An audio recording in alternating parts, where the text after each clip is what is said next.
In today's tutorial, I am going to show you how to change a bird's location. The first thing you would do is click on the bird that you are moving.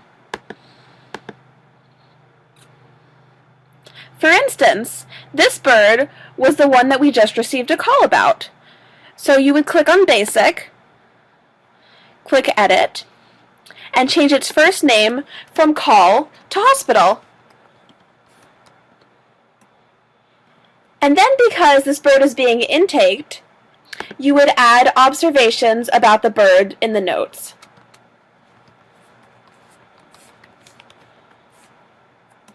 After that, you would just click Save. If the bird is being moved from the hospital to the boardwalk, you would again click Edit, change its name from Hospital to Boardwalk, and click Save.